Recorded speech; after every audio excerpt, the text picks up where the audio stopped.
पंडित जी जब तक कन्या बाएं भाग नहीं आ जाती तब तक कन्या कुंवारी गिनी जाती है, इसलिए इसके राइट हैंड पे ये बांधा गया है, तो तब तक कन्या कुंवारी गिनी जाती है। ये तो विवाह पत्ती का श्लोक है, लेकिन हमारे बिश्नोई समाज में इस प्रकार लिखा है कि 5 विश्व विवाह होता है, विवाह मंडप छावने से जगदिन अपना डोरा करे। 5 विश्व विवाह होता है तोरण ढोकने से, न कि रिबन काटने से।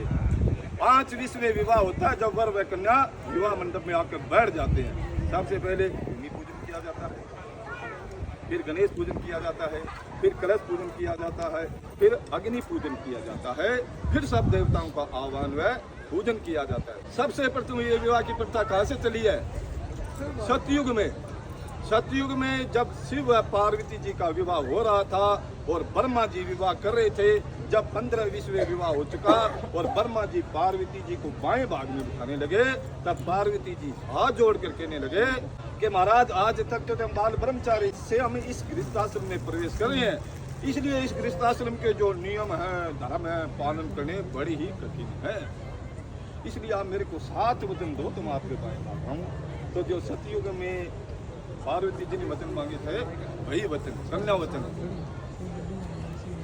एक मिखे दी ऊर्जे दिन राय पोखाय चतुवारी मायो भवै पंच पशु भयो खट ऋतु भयो सके सप्त पादा भवै सामा मानु वार। एक मिखे पहला वचन है कि घर के अंदर यज्ञ वानु हो तो उसमें मेरी सहमति होनी चाहिए, मेरी दी ऊर्जे।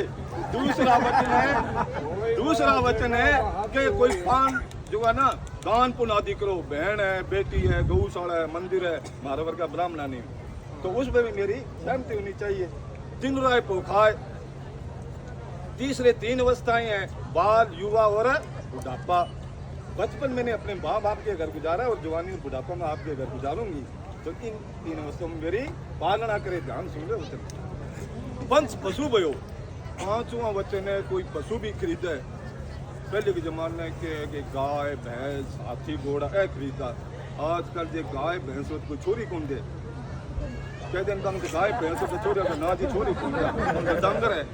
पहली गाय भैंस देता नहीं छोरी ने, तो पशु का कितना पैर हुआ 4, और आजकल का छोरा क्या है नौजवान गाड़ी डिंगा हुआ 4 टायर, तो बापू से ले लियो गोली खट ऋतु भयो। छठे 6 ऋतु इन 100 ऋतु में मेरी पालना करे, सके सप्त पादा भवै सामा मानु वार।